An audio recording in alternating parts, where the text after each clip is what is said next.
Not just for us, but for Johnson C. Smith as well. So I'm trying to be a good community partner, if that makes sense.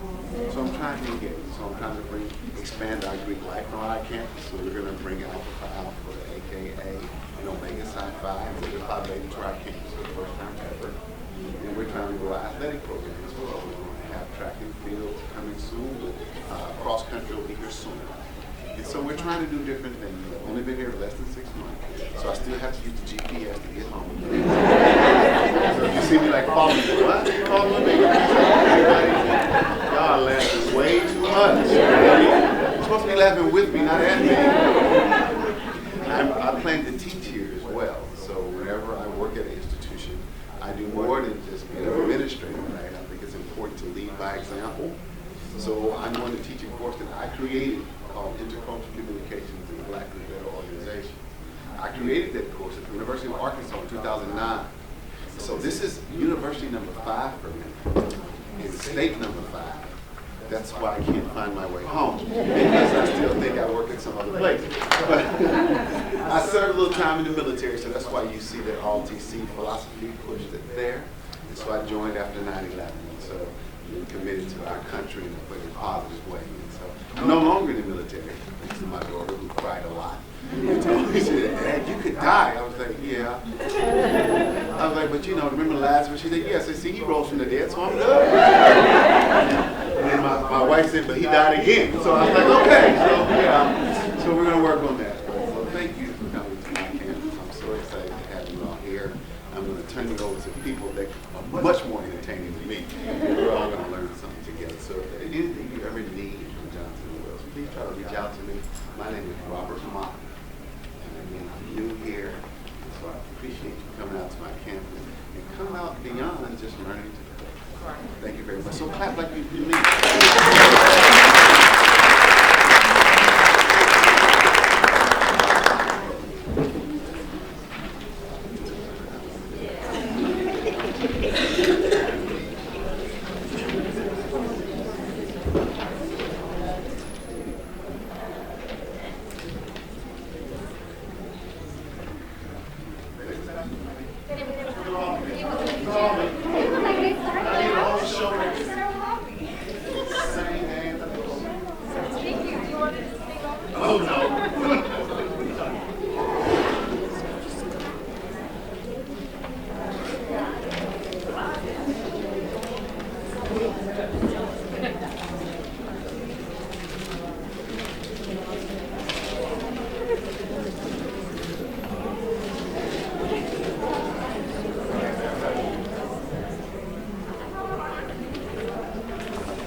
Hello? Hello? That's great. Thanks for coming, everybody. This is Appetite for Life. We're a program of the UNC Nutrition Research Institute in Indianapolis on the North Carolina Research Campus. It's a mouthful, but we're here tonight at Johnson & Wales. We bring our Appetite for Life program here to Johnson & Wales a few times a year to partner with them. They've been an excellent collaborator with us to help share information about nutrition and healthy cooking so everybody can start living healthier lives. Tonight we have 3 or 4 dishes. 3? Well, there's a 2-parter. Okay. And they are being prepared by this gentleman who's busy in the kitchen. This is Chef James O'Hara. And this is Steph Saullo. She's a registered dietitian with and they have a little act that they're going to do for you to get the show on the road and explain to you some of the nutrition facts that we think you'll find very helpful. So with that, I will give it to them.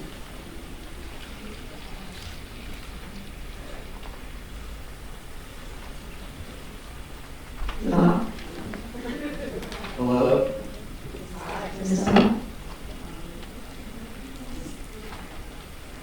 Okay, can you hear me? Yes. Fabulous. Welcome. How many return audience members do we have? Great. I saw some familiar faces, so welcome back. I hope this is good reinforcement and new stuff for you too. Nutrition doesn't necessarily change overnight, so we may hear some things more than once. Chef and I are going to get us to an act. Not a circus act, but an act, if you will.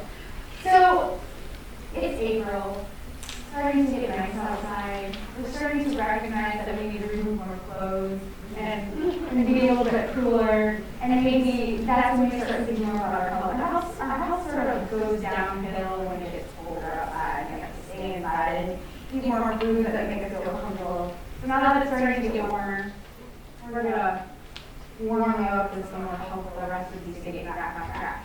So April is a nice spring month. We celebrated World Health Day this month. And we're going to talk about healthy eating today in a general sense. And one thing I just want to point out is that there are many ways to be a healthful eater.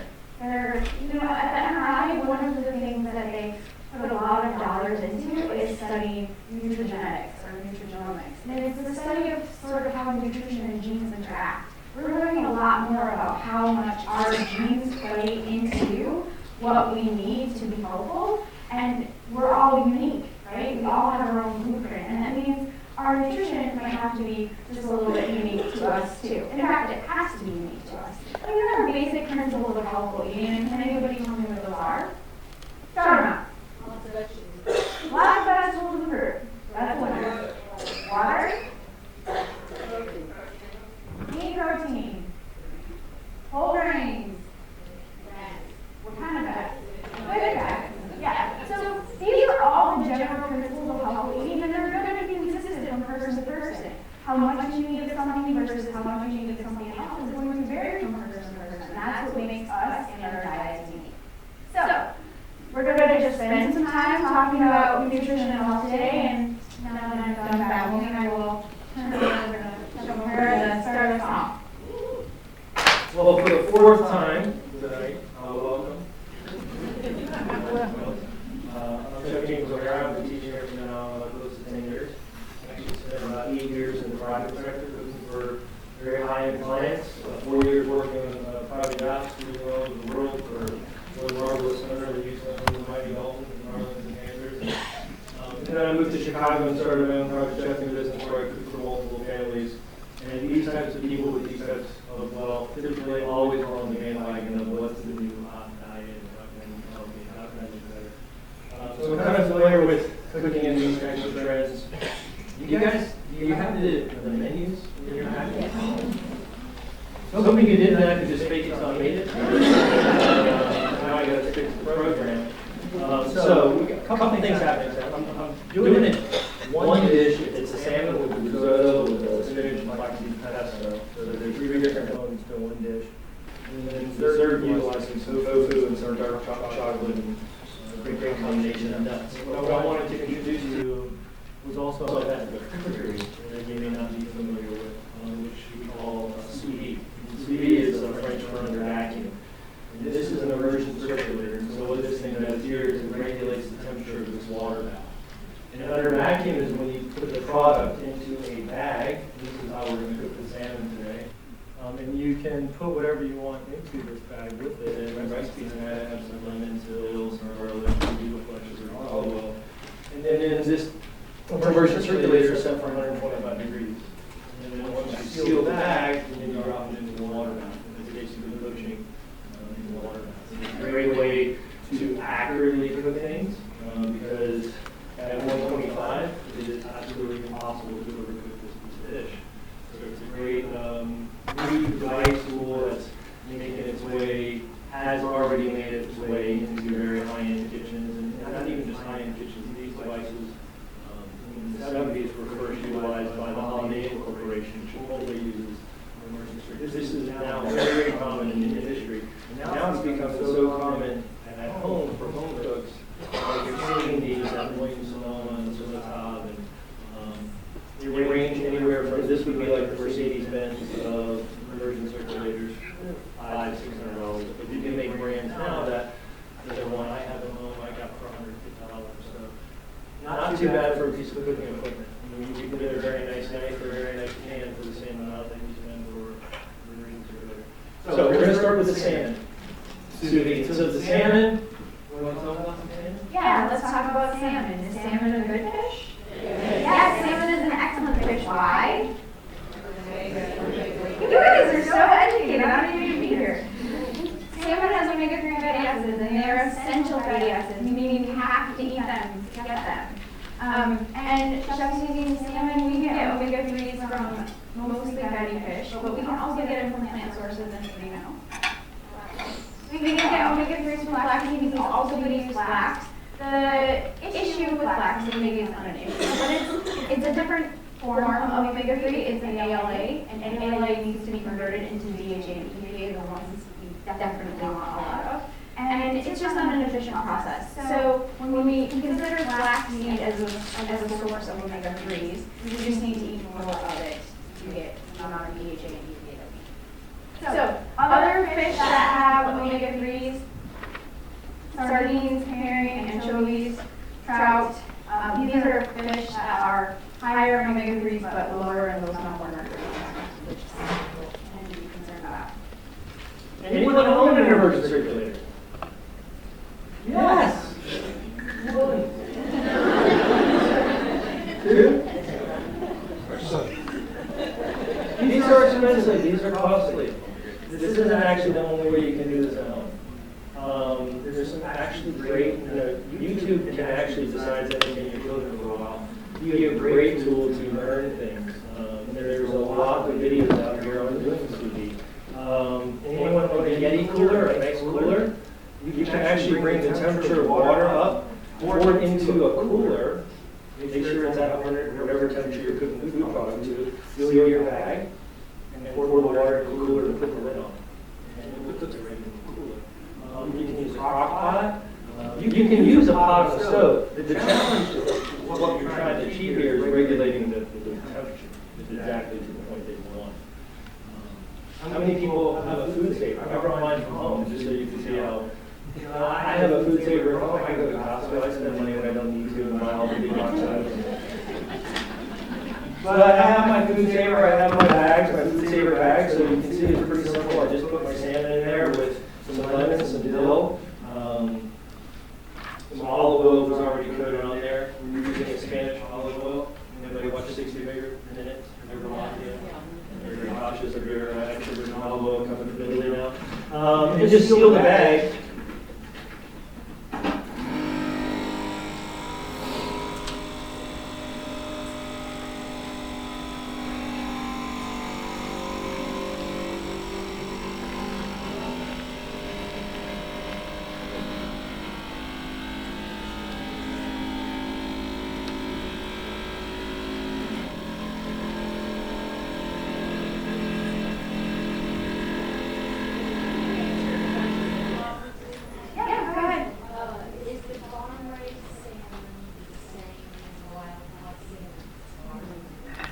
So the question was, is farm-raised salmon and wild salmon, do they have the same omega-3 content? So the answer is, the nutritional value, the nutritional content of farm versus wild fish in general doesn't vary substantially. In general, the farm-raised salmon tends to have a little bit more of the omega-3 in it than the wild, just because of the diet that it's fed. But the differences are not huge. Yeah, sure, no question. You mentioned olive oil from Italy. Olive oil. So there's just some controversy on does the olive oil actually come from so that's just. There was a 60-minute piece. They did a research on, they call it agro-mafia, because mafia has their hands in a lot of agriculture in Italy. Olive oil to truffles and balsamic vinegar. So they did a study of just straight off the shelf grocery store extra virgin olive oil. And they found close to 60–70% of the extra virgin olive oil from Italy that you were buying is not actually extra virgin olive oil. It's tainted oil, so Spanish. Or California if you're supporting the United States, extra virgin olive oil. So they just have a lot of issues right now with hands and pot over there with things that are being exported out of the country. To eat under pressure, if you don't have one of these, well, how do I do that? Where you just take a bag, it's a Ziploc bag. Not a Ziploc, and it's a little bit big, but just for purposes for you to see. You would put your product in there, and then you would submerge it into the bag. Your air is not going to stay underneath the water. And then you put your hand in the water and you pull the air out of the bag and then seal it to get a tight seal. You don't necessarily even have to have a food saver to seal your bag properly. Once you have it under vacuum, all those flavors are in there. If I left out the acid in here, then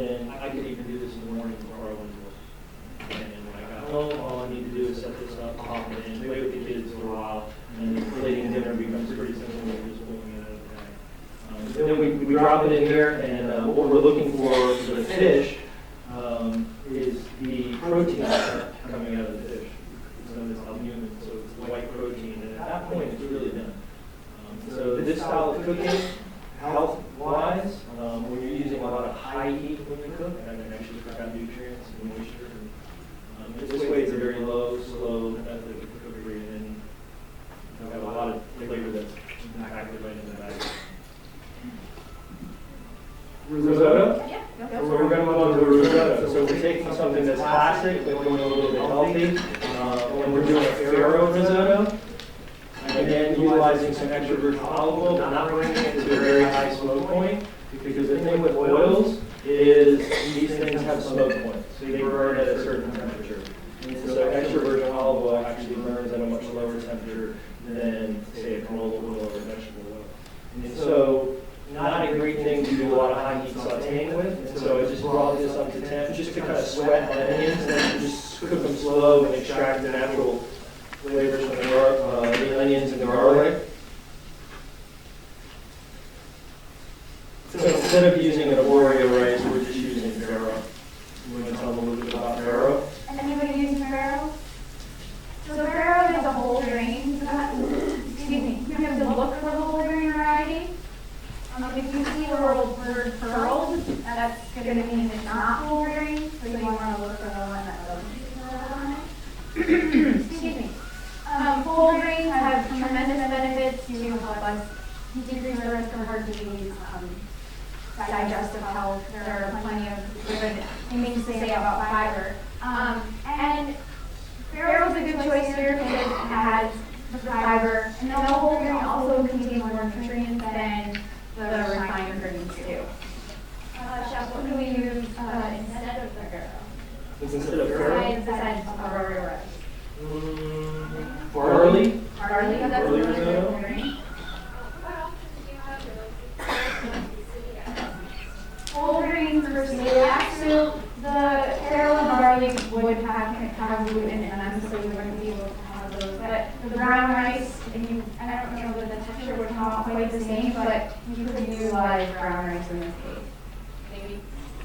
You wouldn't have that creaminess? Yeah, but it wouldn't be a whole grain. In a risotto, I guess you could do millet, maybe. You could do quinoa, but quinoa. I mean, when you think about risotto, everyone just thinks of risotto as, Italian or Oreo, short grain rice, nice and starchy. I mean, it's also this technique of slowly extracting starch out of the product. I mean, it's become very kind of, I don't know, Lugasi from cream and butter and cheese, but if you've ever sat in a beautiful little restaurant in the hills of Tuscany and ate a proper risotto, it's very loose, it's very creamy, and that is extracted from the starches, not from all the cheese and cream that you're throwing into the risotto at the end that aren't healthy for you anyway. It's about the technique of cooking it slowly, extracting the natural starches, using hot stock when you cook it so you don't actually overwork the starches and you cool it and heat it and cool it and heat it and then you take a gummy tasty risotto. It's about maintaining that temperature and extracting the starches slowly out of the rice. But you can mimic that technique with other grains and call it a quinoa risotto or a brown rice risotto and just serve a creamier type of side dish. At this point, after getting that nice and tender, translucent, you hear sometimes some deglazing with some white wine.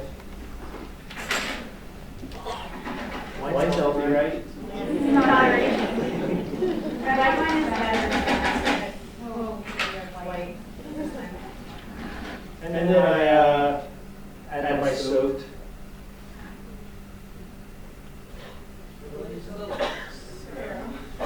Yeah, so we need to soak them on. Just to expedite the cooking process, because it is a tough grain, you soak it in water for about a half an hour, just allow it to absorb some moisture and soften the grain up. And then in stages, as the moisture is cooking out, you just add about a half a cup to a cup of nice hot stock, and you just keep cooking it and stirring it and cooking it until you achieve the texture that you want. And for some people like a little more of a bite. People like it a little softer. So if you want to cook it a little bit longer, or if you want to cook it a little bit shorter, that can almost become a taste preference or bite that you like in the rice you're using. So this is just is a slowly cooked green right now that we're going to cook for probably about 15 minutes. Medium to medium IE. And as the moisture gets cooked out, the stock, I'm using chicken stock, just add some more. Add some more. You keep going. What we're going to add to it, though, to really like heighten it and bring it to the level, is a spinach and flaxseed pesto. So we'll fit it right at the end. When we go there, good while that cooks, okay? So I have spinach and I have basil, pesto, possibly basil, garlic, pine nuts, and cheese. But spinach, how about spinach? Spinach. Spinach is a vegetable. It's green. Yes, you win. Baby spinach. Just kidding. Spinach is a great vegetable. Baby spinach tends to be a little bit more mild in flavor than that sort of what we call mature spinach. Yeah. And maybe some people would enjoy it more. Spinach has iron, which is not common for many fruits and vegetables, but it can be a good source of iron for those of you that may not eat a lot of animal products. One thing in particular, so we call that iron that comes from plant sources non-heme iron, meaning it doesn't absorb as well in the body, but we can do something to enhance that absorption. We eat our spinach or other leafy greens with a source of vitamin C that will enhance that absorption of those plant-based sources of iron. So whether that's a citrus fruit or juice, some bell pepper, tomato, those will all be a source of vitamin C that would help that plant-based source of iron to be absorbed in the body. Iron also has a lot of phytochemicals in them, as with all fruits and vegetables. I think we talked about this before, and I think you've probably heard of this before, eat the rainbow for many reasons, because every fruit and vegetable has their own profile of phytochemicals that are unique in nature and do different things in the body that we don't even know all about yet. So we want to make sure we're eating a variety of those colors to get a variety of those nutrients. Yeah, and so what I'm doing here, go back to baby spinach, and this is great in springtime. What I like about baby spinach is I don't have to waste all the time to pick the stem. It's nice and tender when you have the baby spinach. The more mature spinach, it can be very bitter and very coarse. And so at that point, I tell my students sometimes, that 10 pounds of spinach you have to pick. Like an hour later, they're still picking it. With the baby spinach, I don't mind using the stems. What I'm doing is called a blanching and shocking technique. And is this necessary? No, not necessary. But what it does is it activates the chlorophyll in the spinach and the basil and makes it a brighter green. So I'm just dunking it, I'm talking maybe like 10, 15 seconds. And then what I want to do is actually shock it in cold water to stop the cooking process. Because if not, it's going to be hot, and it's going to keep cooking, and all that residual heat is going to keep cooking, and then it's going to actually turn more army greenish, and that bright green that we want. So then I blanch it and then shock it in a nice ice bath to stop the cooking. So I have that nice bright green spinach and basil.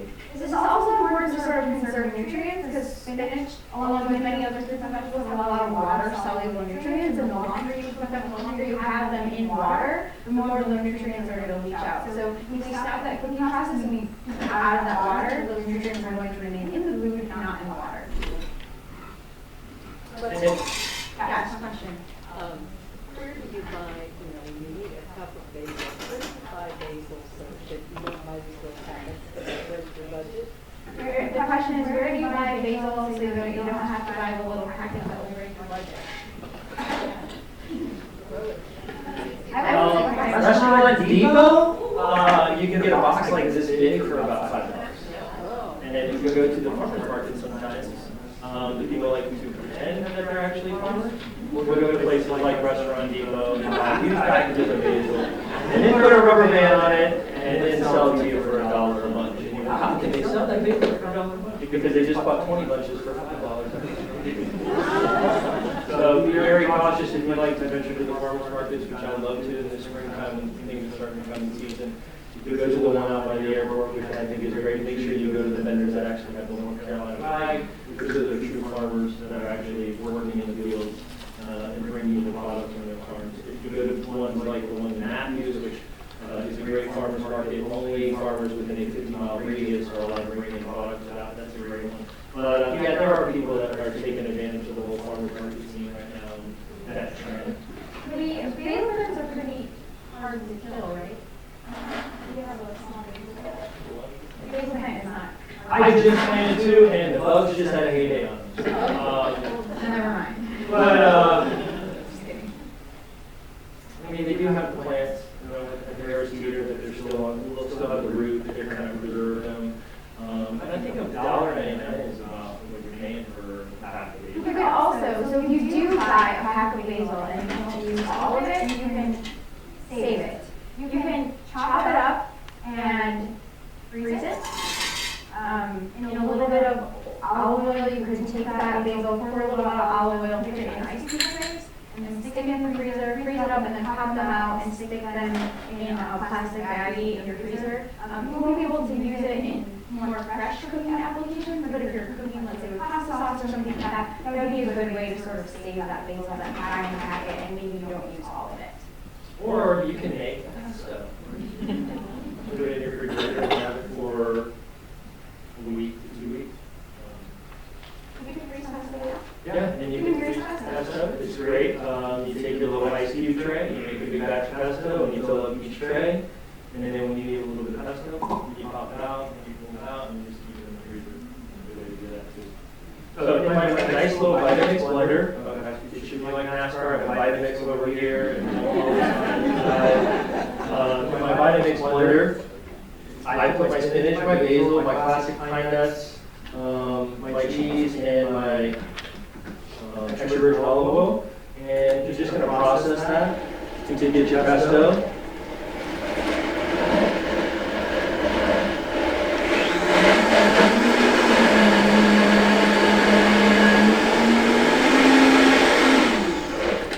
The other thing you have to be careful with when you use a blender for pesto is that you are creating friction. So when you run it too long, you're actually creating heat. And that can coat the pesto and turn it around too. So you don't want to process it too long if you want to keep that like beautiful green color in your pesto. So that's done. And so this is great just to have around in your fridge. If you just want to cook off some pasta, if you want to put it over a piece of meat, a piece of fish.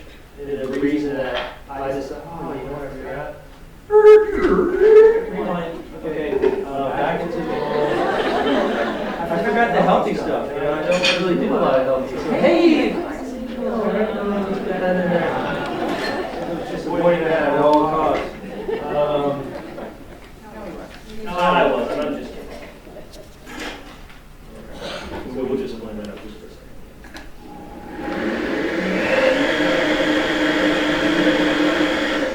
All the good healthy stuff. And it's important to use ground flaxseed. The whole flaxseed is fine for fiber, but if we don't grind it up, we don't get that omega-3 benefit out of it because your body cannot break down that whole. So it's important to use the ground version or grind it yourself. And so this is going to go in basically at the point of I'm going out to the table, let's fold in my pesto. Because again, the heat of this, if you put it in too early, it's just going to cook and cook and cook and turn that beautiful green pesto on you. So you cook this to the point where you taste it and you say, oh my gosh, it's delicious, it's tender, it's exactly what I want.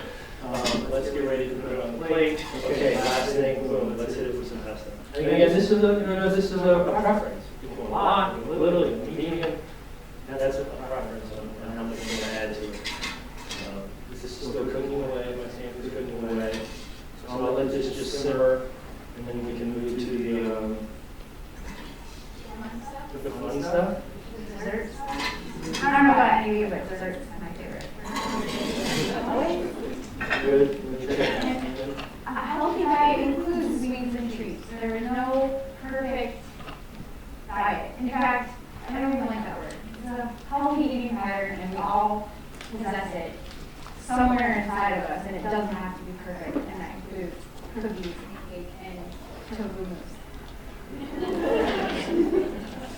Tofu. I love tofu. I can't be half Korean without loving tofu. I was kind of raised on it. But my mother never made dessert for me. we're doing is a chocolate tofu mousse with no nut crust. Again, nut crust preference. Won't necessarily need it, but benefits of nuts. Tell them. What you tell me? Benefits of nuts. Healthy fats, fiber, lots of vitamins and minerals that we don't get enough of. Nuts, most of them are good. Macadamia nuts tend to be probably the lowest on the total healthfulness nut-wise. They tend to have more of the saturated fat and not too good fat, but in general, most of the other nuts are great. Good. Good. So nut crust. What I'm using walnuts, cashews, and pecans. Any combination besides what we use in macadamia. How you do this? Again, it is a preference. If you'd rather do kind of like in a tart can and press it into the bottom of the tart can, so you actually have a nice crust, almost like a chocolate mousse tart, you could do this. But with the processed nuts, I like this because I forgot to bring them all through my nuts. And then just to bind it, you got a lot of oils that came out of the nuts, but just a little bit of agave. Whoa! Now it gets all serious. Hello. So agave, is it more helpful than sugar? No. Wrong answer, everyone. I'm glad I came to the show today. Agave is sugar. It's just a different type of sugar. Sugar is chemically 50% glucose and 50% fructose. But it's going to break down in our bodies into glucose. Agave is a lot of fructose, like 80%, and a little bit of other stuff I don't know off the top of my head. But again, it's going to break down into glucose in our body. It's going to act the same way as sugar in our body. So avoid, there's a healthier sugar out there because they all get treated the same in our body. There's some theories that perhaps sugars, quote unquote, I'll use the term to represent all sugars, which it shouldn't, but I am. Some say that the higher the fructose content, sometimes there's a step that it bypasses when it's broken down in the body, but we don't necessarily have enough science to say that we're affected by that in any way. So a sugar is a sugar is a sugar. Even raw sugar? I'm sorry? Even raw sugar, yes. Even raw sugar. All sugars will eventually get broken down into glucose in our body. So you can eat raw sugar, regular sugar, and don't have it, and they keep you the same? Yep, broccoli, I mean, so when we're talking raw sugars, her question was, you can eat raw sugar or regular granulated sugar and they're equal the same. So the difference would be that, okay, so the granules are different sizes, so we're going to have a different volume in the same, let's say, gram amount, right? Different volume and you're put the same weights next to each other. So that would be the only difference. Same thing with like using sea salt versus iodized salt. Sometimes people say, well, just use less because the granules are bigger, so our taste buds are stimulated faster and less. So it's a preference. They're both the same. They're both treated the same in the body. One's less processed, quote unquote, than the other, but they're the same. We'll go for the cheaper one, right? Sure. Whatever your preference may be. And I think in some applications, some types of sugars work better than others. Agave obviously tastes different than other sugars. Same thing with honey. It tastes different than other types of sweeteners. That's a better word to describe sugars. They taste different and they have different textures, they have a different consistency, so we want to make sure that we're using whatever the application calls for. Question. Yeah. What is the advantage of using toasted nuts? How do you use this way? So the question is, what is the advantage of using toasted nuts, Chef? You're going to increase the flavor. It's just basically elevating the flavor of the nut compared to the walnut. You're basically extracting some of the essential oils of the nut and then kind of deepening the flavor. And how do you go back? To toast them? That's funny because I show a couple different ways in class. We do an almond trout, and I teach classical almond trout. So we actually toast almonds in clarified butter. You create almond butter if you're going to make an almond trout. Then why not cook the almond butter instead of just regular butter or whatever? And toast them right in the fat. It's almost like home free style, cooking them in fat to get the right color. But most commonly, the way people are going to toast them on a nice flat sheet tray in about a 325-degree oven. Keep an eye on them. You want to multitask in the kitchen, so you put them in the oven, you go do something else, phone rings, minutes. Oh, I'm not going to say the word, like, oh, I got to run to my oven, and you open the door, and oh my gosh, there goes my nuts. So when you put them in the oven, just be cautious and watch them. I used to work for a Belgian chef in Miami, and if you know the price of pine nuts, I totally burned an entire sheet tray of pine nuts in the oven one time at work, and I still remember the yelling and lashing I got for that. And pine nuts, Restaurant Depot, so expensive they keep them in a lock cage. So pine nuts are very expensive. So what I'm doing here is just showing you, you can either press it in the bottom like I'm doing, and then give your guests a little surprise when they dig into it, or you could just crumble it on top as kind of a garnish. But to get this going, this is actually an entirely vegan dish, this tofu, because we're using a great dark chocolate that benefits dark chocolate. Cocoa flavonoids. So the higher the cocoa content, the more flavonoids. Flavonoids, phenols are a phytonutrient. They contain more of those beneficial compounds. And a lot of those cocoa flavonols, the cocoa flavonols have been studied, and our studies have shown that, not my studies, studies of scientists, have shown that they benefit vascular health, so improve circulation and better cardiovascular health. And so all I'm doing is I added my almond milk to the chocolate. It's like, oh my God, I don't know how to temper chocolate. What does that even mean? We're just melting it in the microwave with almond milk. So just to melt it. We're almost there. And again, back to the Vitamix. I have soaked in tofu, which is an undrained tofu product. So it's nice for mousses, smoothies, those types of applications. What exactly is tofu? Is soybean curd. So it's processed, and I don't remember exactly how it's made, but it's sort of like making cheese from milk. But it would be using soy milk to make not soy cheese, but in this case, tofu. They have about 7 different types of textures. And so it being completely undrained and pressed, it's very mushy, very soft, to extra firm. So if you wanted to pan fry it or grill it, or so there's different textures of tofu based on the pressing and draining of the curd. So, soaked in tofu, agave, with a little bit of vanilla extract, a little preference, some frangelico, nuts, a little bit of nut flavor, nut alcohol, in the mousse. So then the almond milk and the chocolate, once melted,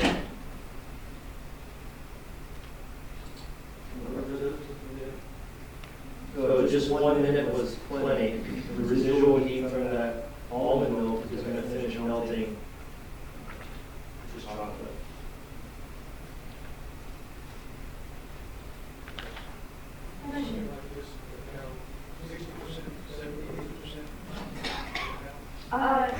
And this is a dark, this is a 60, I think it was 3%.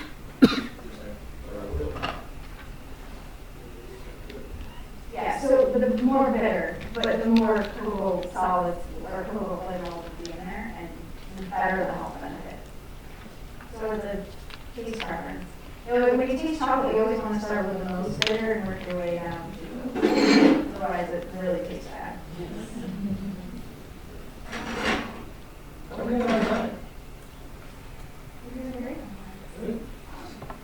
So everything is around the blender, put it on, blender in, put it on, not on high speed. And then we just put it on my face.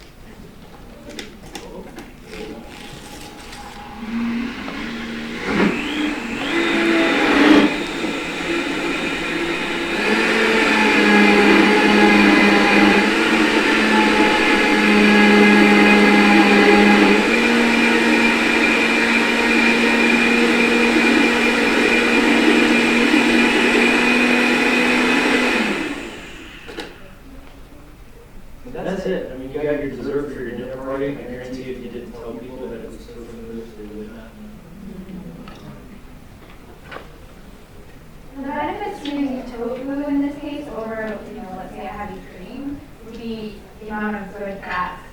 You know, there's good polyunsaturated fats in tofu, which is great.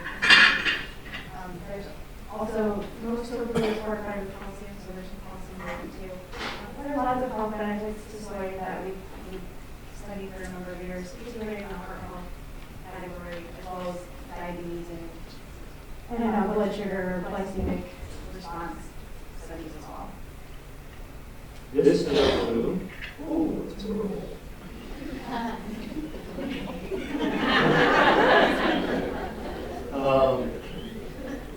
I'm kind of glad this happened. I'm not kind of glad this happened.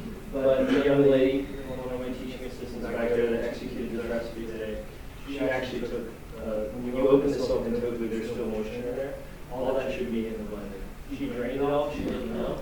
So what the effect it had when you have the sample is the texture is just a little more firm than it should be. It should be more like a pudding texture, where it's more almost like a ganache texture.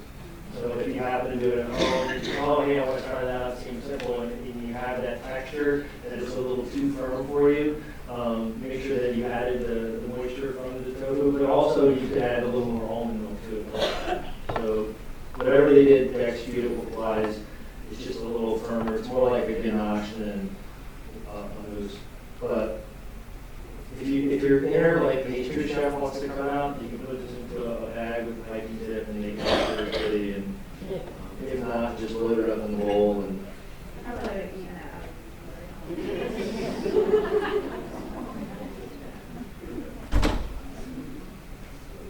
Maybe I should just keep the samples of this right here.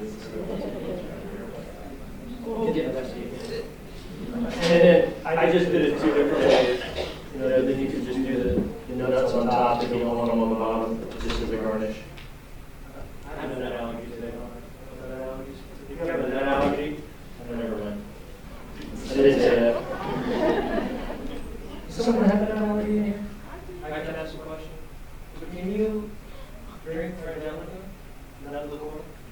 Have you ever tried? You have an EpiPen.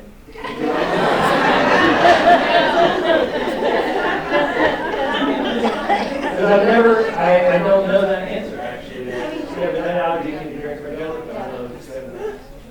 I mean, technically, the alcohol is not theoretically anything like So if you, for the airing, without the nuts, it does have Frangelico in it, you can try that. Let's do the salmon now. Because the risotto's done. So at this point, I'm going to add some of my pesto. Just depending, and it's just going to, it looks, it's just kind of brown and dull and no fun. When you add the pesto, then it really changes the dish. It just elevates a tremendous amount of flavor here. It makes it a really pretty green color to go on the plate. And then always, the last thing that you do is season. You never want to season too early with the risotto because it's just going to concentrate the salt and pepper. You want to taste it and adjust your seasoning always at the end of the cooking process. Very good.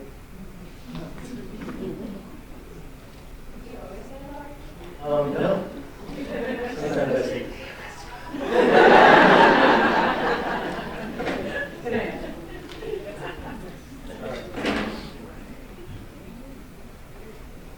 So the salmon,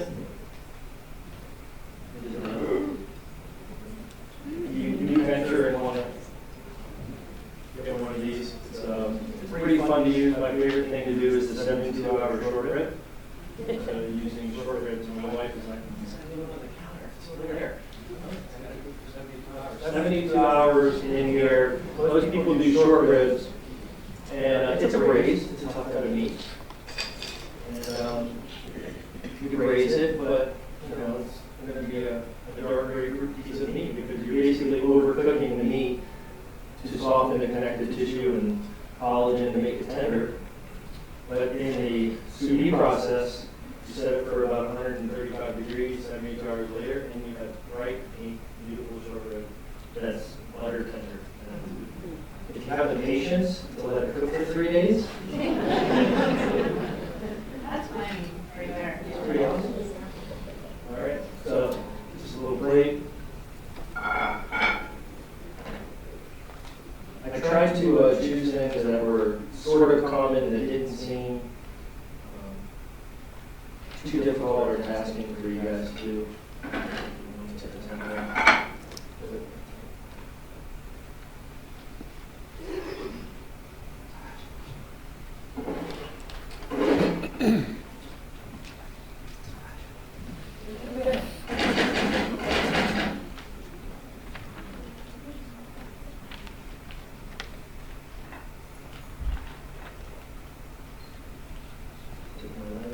The reason I said with the lemon is the acid will break down the tissue.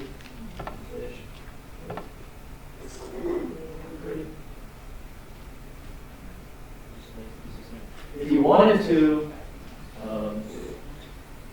let's say you really like the sear and the texture of salmon, you could take it out of the bag at this point, have a nice hot pan ready, I'm talking 30, 45 seconds in a pan, get a beautiful sear and crust on it, and then you go to your plate, and it will still be perfectly cooked. And then if you want to, you can even add a little fresh pesto on top of that.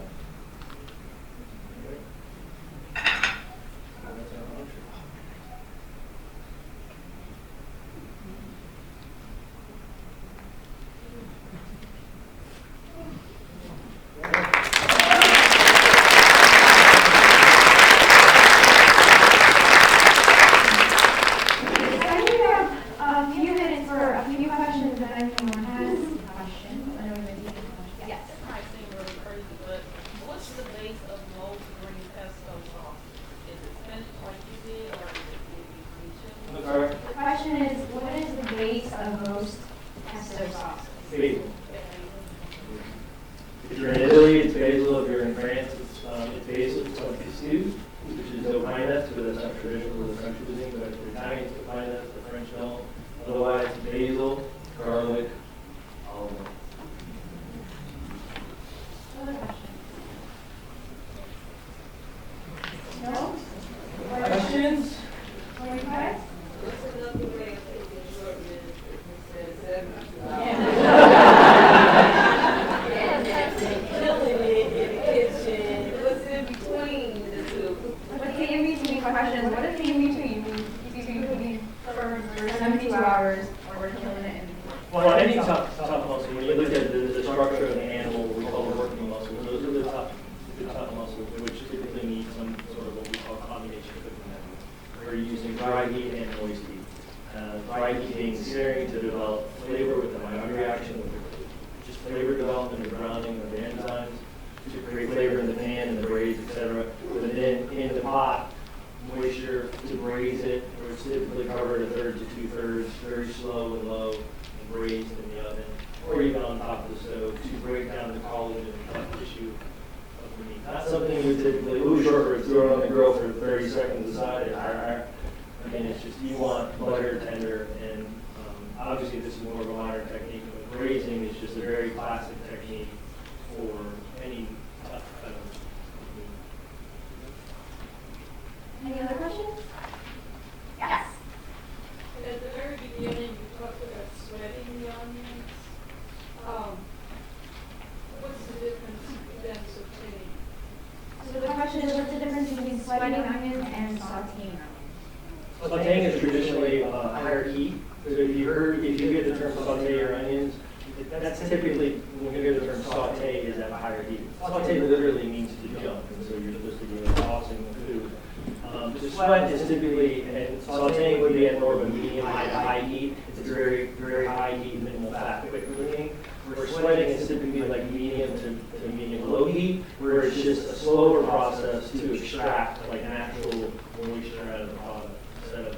If I was sauteing, I would start browning, possibly my garlic and my onions. I don't want to do that. I want that nice clean look, so I go with a lower heat, and then you just naturally start cooking and extracting the natural juices from the vegetables. So it's just a modern, changing the temperature range and sweating and stuff.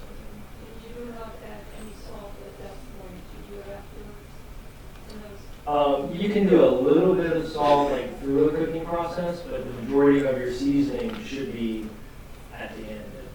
something like this where you're reducing, anything that you're reducing, that's just going to concentrate the salt and pepper flavor, and so it's, those seasoning should be done again. Yes. Is that's called an extractor, is that what This here? it's? Yes. Immersion circulator. Immersion circulator. What else do you use, do you cook in that besides meats and fish? Anything. Last day we did it's called a 63-degree egg. So we did a sous vide egg. So you take the egg right out of the carton. So you're basically poaching the egg in the shell. So we did a nice salad for the day with lardons, a nice piece of bacon, with a 63-degree immersion circulated egg. So we pull the egg out after 14 minutes, and then you just crack the egg, and it's a perfectly poached egg that's been poached right in the shell. Vegetables, anything. It's just red meats, pork, chicken. I like to do my pork chops in this because pork is such a lean product now. It's not really, unless you get like heritage red like pork product. No intramuscular fat, way too lean. You know, pork is supposed to technically be cooked at 145 degrees. Even at that point, it seems dry with our pork product now that we get. So I like to actually immersion circulate my pork to about 135 degrees, and then hot grill, hot pans, and so you can cook anything. Eggs, meats. So if you have a digital oven, you can put a pot or water on the stove, and with a digital oven, the temperature should be set to the 125 and you a regular oven, right? Yes, that's actually really like historically, 100 years ago, they say this is the first technique. If you have a digital oven, and then we do this in class as well, and then you can set your oven to 140 degrees. And that's the temperature of the oven. We do Chateaubriand roast in there where we sear the meat beautifully and put it in a 140 degree oven. You can walk away, you can go back the next day, and it's perfect pink in the middle because you've created an environment that's not over 140. You can't overcook it. It's 140 degrees. And so it's pink end to end. Most people roast at too high of a heat, and you get the temperature they desire in the center of the meat, but the outside is all overcooked. And that's the significance of doing immersion circulation. We want 125 degrees, and in the salmon, and we only seared it on the stove, we would get it in the center, but everything on the outside would be overcooked to the point we achieve 125 in the center. This allows us to achieve 125 from top to bottom. So it's perfect all the way. Any other questions? Great. Well, thank you so much for coming.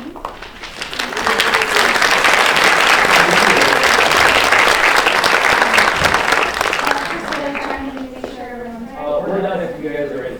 You guys good? Oh, okay, good. Hey, they're ready.